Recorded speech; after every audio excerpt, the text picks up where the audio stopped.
August 21, 1942. The jungle is still breathing from the night's heat when the first shadows move through the kunai grass.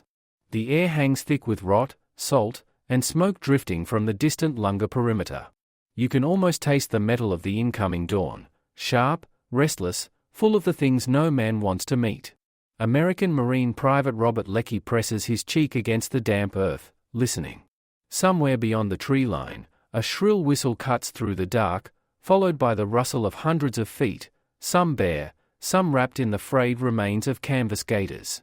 Japanese soldiers of Colonel Kiyonao Ichiki's detachment move forward, thin silhouettes against the faint pre-dawn glow, their ribcage visible even through torn uniforms. Many haven't eaten a proper meal in days. Leckie steadies his M1 rifle, the walnut stock slick with humidity. He tastes sweat running down the corner of his mouth and feels the thrum of tension in the man beside him, Corporal Charles Chunks Thompson, who mutters something about the skinny bastards coming again. But it isn't an insult. It's an observation. A fact. A tactical reality. Already, in the first weeks of America's campaign in the Pacific, the Marines have learned something unexpected. The Japanese soldiers they face are small, wiry, and frighteningly underfed. Reports filtering through the perimeter say many of them stand barely over 5'3" and weigh little more than 115 pounds. Leckie, at 5'10" and 160, feels like a giant by comparison, and he isn't even considered big by the standards of his battalion. Farther down the line, Sergeant Jacobson whispers for his men to stay low. He wipes condensation off the receiver of his Browning automatic rifle. The bar feels heavy, nearly 20 pounds loaded, but he knows that weight will matter today. The Japanese, fast and agile but burdened by malnutrition, have trouble handling weapons like this. Many rely instead on their Arisaka rifles, light, durable, but lacking the punch of American .30-06 rounds. The Marines have been told that the Japanese are fearless. That they'll charge through machine gun fire. That they'll come screaming with bayonets fixed and eyes wild. But they haven't been told why. That on islands like this, logistical collapse forces Japanese units into desperate attacks meant to end battles quickly before starvation finishes them. A deep, rising cry erupts from the tree line. The Ichiki detachment charges. Their voices split the air. Their feet pound mud and roots. Their bayonets catch the first grey hint of morning as they surge toward the Marine perimeter in a single massive wave, so fast and so sudden it feels unreal, like watching ghosts break into a sprint. Leckie's finger tightens on the trigger. The world erupts in muzzle flashes. The clash of unequal bodies. The battle explodes violently, but beneath the noise lies an undercurrent few historians ever talk about: the physical mismatch between the two sides. The Marines are bigger, 3, 4, sometimes 5 inches taller and often 50 to 80 pounds heavier. Sledge will later write that many Japanese soldiers he saw were so thin they seemed almost hollow, especially on islands where supply lines collapsed. Guadalcanal is one such island. The Japanese sprint toward the Marine lines in waves. Their limbs are wiry. Their uniforms hang loose. Some carry rifles, others, far too many, grip rusted bayonets on sticks or lightweight Type 100 submachine guns with half-empty magazines. Malnutrition isn't visible in the chaos, until you look closely. One Japanese infantryman charges with his head lowered, movements stiff, as though fighting against his own body. His steps falter slightly in the mud, a hesitation small enough to vanish in the broader violence but telling enough for a trained eye to spot. His legs shake not from fear but from hunger. He weighs perhaps 110 pounds, maybe less. His helmet is loose. His cheeks are sunken. He lunges toward a Marine Amtrak crewman, who sidesteps and counters with a butt stroke, sending the man crumpling backward as if made of straw. A blast of machine gun fire tears into the mass of attackers. Bodies fall in bunches, but still they come, driven by discipline, desperation, and orders forged by commanders far removed from the realities on the ground. For Japanese soldiers, especially this early in the campaign, combat is already a battle against their own failing physiology. The hidden hunger of the empire. Behind the screams and gunfire lies a truth no one on the line understands yet. The Japanese garrison on Guadalcanal will eventually lose over 15,000 men to starvation, more than from American bullets. Not malnutrition.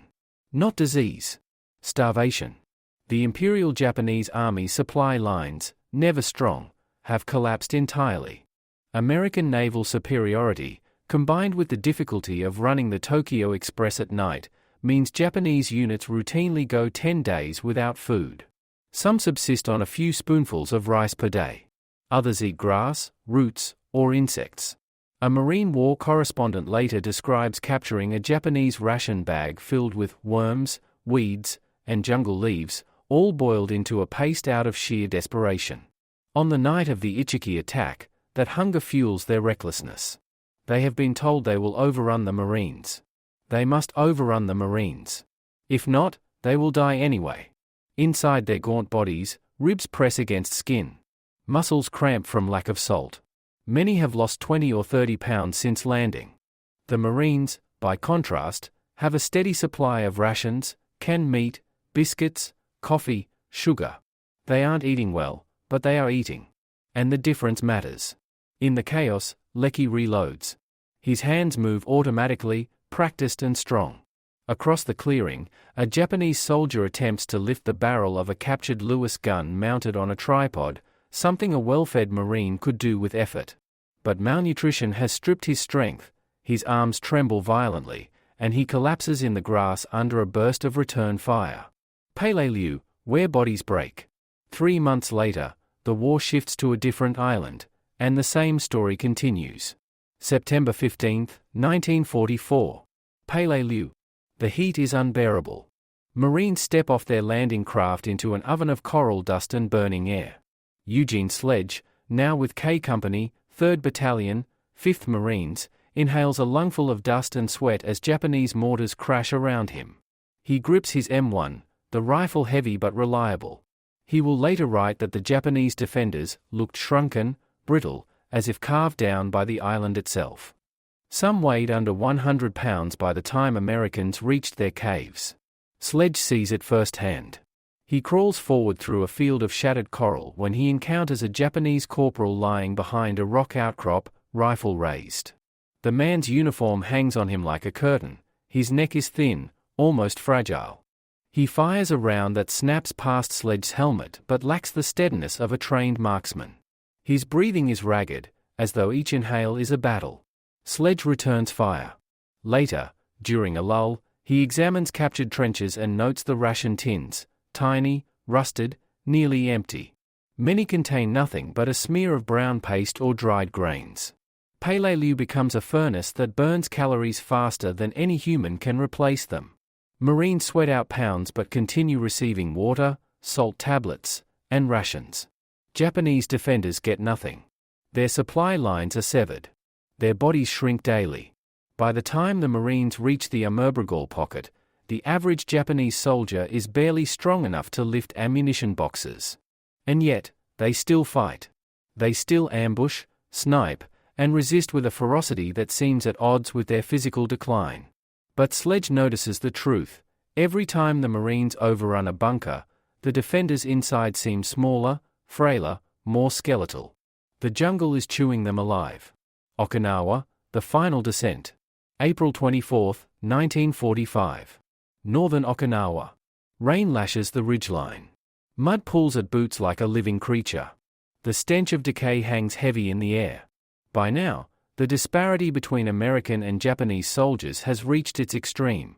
Months of malnutrition, broken supply routes, and the destruction of Japanese shipping have left entire divisions starving. Some units receive 1 rice ball per man per day. Others get nothing. Marine medics record that many captured Japanese troops weigh under 90 pounds. Lecky and Sledge, though serving on different parts of the island, will both witness the same thing: Japanese soldiers collapsing from exhaustion before Marines even reach their positions. Yet they still resist with determination that defies their condition. During one assault, a Japanese machine gunner tries to haul his weapon across a ravine. The gun is light by American standards, far lighter than a Browning, but the man's arms shake violently. 2 of his comrades try to help, but they are equally weak. When artillery shells crash around them, they drop the weapon entirely and stumble backward, legs failing beneath them. A Marine flamethrower crew advances past their abandoned position. One Marine mutters under his breath, "They're starving, every one of 'em." And he's right. Captured documents later reveal that some Japanese battalions on Okinawa have lost half their strength to hunger before ever seeing combat. Big men, small men, and the machinery of war. Numbers alone don't win battles. But bodies matter in war. Strength matters. Endurance matters. And logistics matter above all. The Marines, fed, supplied, and backed by an industrial juggernaut, carry gear designed for men of their size: bars, flamethrowers, heavy packs, sandbags, ammunition crates. They move through mud and jungle with calories to burn. The Japanese, half-starved, undersupplied, trapped on islands whose names the world barely remembers, fight with bodies wasting away from within. 3.5 inches of height. 80 pounds of weight. But the real difference isn't size. It's supply. It's the ability to eat. It's the power of a nation capable of feeding its men across thousands of miles of ocean. And the cost, for Japan's soldiers, is measured not just in casualties but in the silent graves of those who died not from bullets, but from empty stomachs. The Pacific War is a clash of cultures, strategies, and empires, but it is also a story of muscle against bone, strength against hunger, and industrial capacity against logistical collapse. And as the Marines advance from island to island, they witness firsthand how unequal bodies shape the outcome of every battle. May 3, 1945. The rain hasn't stopped in 6 days. It sheets down in a constant, needling curtain, turning every hillside into a slick grey river and every foxhole into a grave-shaped pool. The mud reeks of diesel, sweat, blood, and the sour bite of human rot. It clings to uniforms, to rifles, to hands that shake from exhaustion and adrenaline. Corporal Eugene Sledge crawls forward through the muck, the weight of his pack dragging at his shoulders. The ridge ahead, one more nameless rise in a landscape of shattered coral, is held by Japanese defenders who refuse to break, even as the weight of starvation presses on them like another enemy force. Rainwater runs down Sledge's helmet brim. He clenches his jaw as a mortar round whistles overhead, explodes somewhere behind him, and showers the hillside with shards of stone and bone. The ground shivers beneath him. A Marine beside him groans but keeps crawling. Across the ridge, a Japanese platoon leader watches the same storm, his bones jutting sharply beneath his tattered uniform. His face is hollow, cheeks sunken deep, eyes ringed with dark circles. He clutches a Nambu pistol, nothing more than a symbol at this point. Its magazine has only a single round. Around him, his men are shadows of soldiers, thin arms, protruding ribs, trembling legs. Their stomachs have stopped growling days ago. Hunger has moved past pain into a quiet, suffocating numbness. The platoon leader forces himself upright. The men behind him attempt the same, gripping rifles that suddenly seem impossibly heavy. Some sway on their feet. One vomits from the effort. Another collapses to his knees, head bowed, unable to stand. When the American barrage begins, they are still trying to rise. Logistics, the war behind the war. The shells fall in endless waves, tearing into bunkers already weakened by months of bombardment. Shuri's limestone caves shake with every impact. Dust rains down from the ceiling. The smell of mold, sweat, and starvation floods the air. Supplies no longer reach this sector. No ammunition. No medicine. No food. The Japanese logistical network, stretched thin across a decimated empire, has already snapped. American submarines choke the sea lanes. Bombers torch depots. And on Okinawa, the few supply trucks that remain are reduced to running at night, lights extinguished, slipping along crater-pocked roads where aircraft prowl like hunting birds. Sledge will later write about finding Japanese ration tins the size of sardine cans, often containing no more than a smear of fermented paste. Sometimes nothing at all. One captured quartermaster record reveals the truth. Many Japanese soldiers here were surviving on 400 calories a day, sometimes less. A Marine on the line burned several thousand just to stay alive. Strength becomes a weapon. Hunger becomes a wound. And logistics, cold, impersonal, relentless, become the real artillery shaping the battlefield. The human cost of a broken supply line. Farther along the ridge, Lecky's company fights through thickets of shattered bamboo, the ground slippery underfoot. He sees bodies, Japanese dead lying in trenches so narrow their thin forms barely fill them. Their boots, when still intact, dangle loosely from bony ankles. He steps past a broken machine gun nest where 2 defenders lie slumped. The gun itself is rusted, the firing mechanism jammed. A Marine ordnance man kneels to examine it, shakes his head, and mutters, "They don't even have oil for their guns anymore." Higher on the ridge, a Japanese medic, little more than a boy, stumbles through the mud with 2 empty canteens tied to his belt. His uniform is soaked and clings tightly to a rib cage that looks like a ladder of bones. He kneels beside a fallen sergeant, tries to lift him, but lacks even the strength to pull the man's shoulders from the earth. The sergeant, gaunt and feverish, whispers something. The medic nods, tears mixing with the rain, and gently lowers the man's head. Downhill, American Marines push forward steadily, slowed by mud and mortar fire but fueled by rations, coffee, and the industrial might of a nation that can replace anything lost: men, ammunition, vehicles, entire battalions. The Japanese cannot replace a single grain of rice. When muscle meets hunger. On the approach to the Shuri Line's final ridge, a squad of Marines encounters a Japanese soldier stumbling alone down the slope. His rifle is strapped to his back, but his hands are raised in a limp gesture of surrender. He weighs perhaps 80 pounds. His uniform hangs like a sheet. His eyes are sunken, distant, unfocused. Before the Marines even reach him, he collapses face first into the mud, unconscious before he hits the ground. Doc Hill, the squad medic, rolls him over, checks for wounds, finds none, just the unmistakable signs of starvation. "He's dying," Hill mutters. "Not from bullets. From nothing to eat." The Japanese soldier's pulse is faint. While Hill works, another Marine kneels beside the discarded Arisaka rifle. He picks it up easily, too easily. It feels like a child's toy compared to the weight of his M1. "How the hell do they even fight with this much weakness in their bodies?" he asks quietly. Sledge, overhearing, answers the only way he can: they fight because they don't have a choice. The final stand at Shuri. By late May, the Japanese defenders make one last stand along the fortress-like ridges south of Shuri. They dig into caves, withstand bombardments that shake the earth like giants pounding on the island's spine, and cling to positions even as their stomachs consume their own bodies. A Japanese captain moves through one such cave, lantern in hand, checking on the handful of men still able to fight. Their cheeks are gaunt. Their uniforms are shredded. Their ammunition is down to a handful of rounds per man.